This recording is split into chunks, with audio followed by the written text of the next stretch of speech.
Saludos amigos de YouTube, una vez más Víctor te saluda el día de hoy. A continuación voy a resolver el siguiente problema, pero antes te invito a que te suscribas a mi canal, le des me gusta al video y compartas con tus amigos, en caso de que el video sea útil para ti, que con este sencillo gesto me ayudas un montón. Bueno, pues comencemos. El problema dice, el cable de 8 metros de largo está anclado al suelo en A. Si Z es igual a 5 metros, determine la ubicación más X más Y del punto A. Elija un valor tal que X sea igual que Y. Entonces, primero, ya sé que el valor de Z es de 5 metros y ya me está diciendo que X y Y, estas cotas de aquí, son positivas. Entonces, lo que nos pide calcular es la ubicación de este punto A, es decir, el valor de X y el valor de Y. Pero estos dos valores tienen que ser iguales, es la condición que me da acá. Entonces, para esto vamos a comenzar con nuestro diagrama, ¿sí? Primero dibujamos nuestro plano cartesiano. Como estamos en 3 dimensiones, dibujamos eje X, eje Y, eje Z. A continuación, debemos encontrar la ubicación de cada uno de estos puntos. ¿Por qué? Porque yo tengo el largo del cable. Yo sé que todo esto mide 8 metros, ¿sí? Entonces, este es el punto B y este es el punto A. Entonces, como yo tengo la longitud entre estos dos puntos, es decir, yo tengo la distancia. En vectores sería la magnitud de este vector. Si yo formo un vector BA o formo un vector AB, yo ya tengo la magnitud de cualquiera de esos dos vectores, que sería 8 metros. Entonces, para eso yo necesito encontrar primero la posición de cada punto. Entonces vamos con el punto A. La posición del punto A sería XY. Recuerden que Y es para el eje X. En este caso, ¿por qué XY? Si nosotros vemos desde el origen para llegar al punto A, me muevo toda esta distancia que tiene un valor de X. Entonces aquí coloco X. Y para hacer referencia a que es una distancia en el eje X. Y es positiva porque al hacer este movimiento me acerco hacia el eje X positivo. Ahora vamos con la otra cota. Ahora, desde el último punto donde me quedé, ¿cuánto me muevo en el eje Y para llegar al punto A? Me muevo esta distancia que sería Y, ¿no es cierto? Entonces aquí sería Y. ¿Pero por qué puse X? Porque hay una condición de que Y es igual a X. Entonces aquí en vez de poner Y le puse X, ya que estas dos tienen que ser iguales. Es por eso que aquí está X más. Entonces, desde el último punto donde me quedé, ¿cuánto me muevo en el eje Y, en el eje Z, perdón, para llegar al punto A? Entonces, no me muevo en el eje Z para llegar al punto A. Por eso es que yo sé que es 0K metros. Lo que hice para el punto A, tengo que hacer para el punto B. Entonces, la posición del punto B, desde el origen para llegar al punto B, ¿cuánto me muevo en el eje X? No me muevo en el eje X, por lo tanto sería 0Y. Vamos con el eje Y, que es la J. Entonces, desde el origen para llegar al punto B, ¿cuánto me muevo en el eje Y? No me muevo en el eje Y, por lo tanto sería 0J.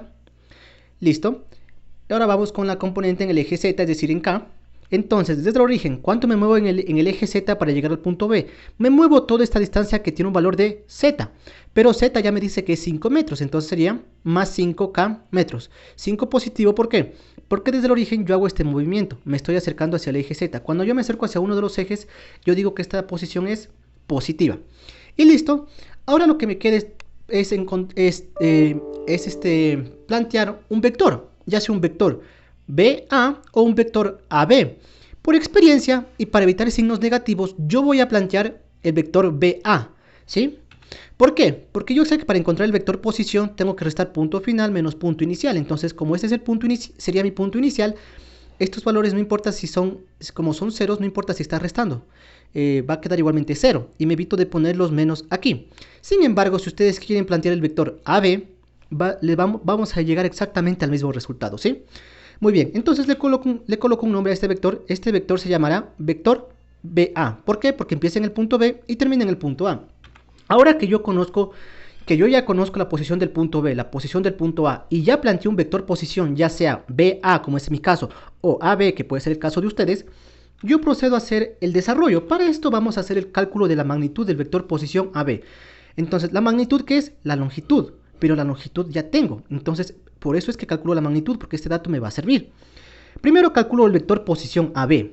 El vector posición entre dos puntos es igual a punto final, que en este caso sería el punto A, menos punto inicial, que en este caso sería el punto B. Reemplazo la posición del punto A, que ya la tengo aquí, y reemplazo la posición del punto B, que la tengo acá. Entonces resto I con I, J con J y K con K. Entonces el X baja, menos por más, menos el 0 baja. El X positivo baja, menos por más, menos el 0 baja. El 0 baja, menos por más, menos el 5 baja. Y aquí ya tengo la respectiva suma o resta que corresponda para la componente I, J y K. realizo esta operación y yo sé que mi vector posición BA es igual a XY más XJ menos 5K metros, ¿sí? Porque todo eso se mide en metros. Entonces, ahora que yo ya sé mi vector posición BA, puedo calcular la magnitud de este vector. La magnitud de este vector se representa con dos líneas que generalmente se utiliza para el valor absoluto. Entonces, la magnitud del vector posición BA va a ser igual a ¿qué? A la raíz cuadrada de ¿qué? De cada una de sus componentes sumadas y elevadas al cuadrado. Es decir, x al cuadrado más x al cuadrado más menos 5 al cuadrado. Y todo esto es la magnitud. Pero yo ya tengo la magnitud que sería igual a 8 metros. Entonces, toda esta raíz es igual a 8 metros. Debo encontrar el valor de x, ya que esta es la posición que me están pidiendo. Entonces, primero elimino la raíz, es decir, elevo el miembro izquierdo y el miembro derecho al cuadrado, ¿sí? Con esto se elimina la raíz con la potencia y se quedaría x cuadrado más x cuadrado más menos 5 al cuadrado, 25 positivo metros al cuadrado. Y esto es igual a 8 metros al cuadrado, 64 metros al cuadrado. ¿Sí? Recuerden que la potencia también afecta a la unidad.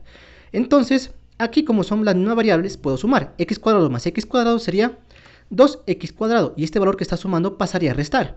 Entonces, ahora despejo x. Este 2 que está multiplicando pasaría a dividir. 64 menos 25, 39. Y este 2 ya pasó a dividir. Resuelvo esto y yo sé que x cuadrado es igual a 19.5 metros cuadrados. Como yo solo quiero el valor de x, saco la raíz cuadrada. Entonces, raíz con potencia cuadrada se eliminan. Y yo sé que x es igual a la raíz de 19.5 metros cuadrados. Y con esto yo sé que x tiene un valor de 4.416 metros. Y como esta es una respuesta que me pide el libro, debo expresarla con tres cifras significativas. Es decir, los tres primeros números y el resto borro y redondeo en el caso de que sea necesario. Con esta condición yo sé que x tiene un valor de 4.42 metros. Y bueno, amigos de YouTube, con esto termina el video del día de hoy. Si te gustó el video y más que todo, si te sirvió, te invito nuevamente a que te suscribas a mi canal, le des me gusta al video y compartas con tus amigos. Cualquier duda o sugerencia es bienvenida en los comentarios. Sin nada más que decir, agradezco por la atención prestada a la presente y nos veremos en un futuro video.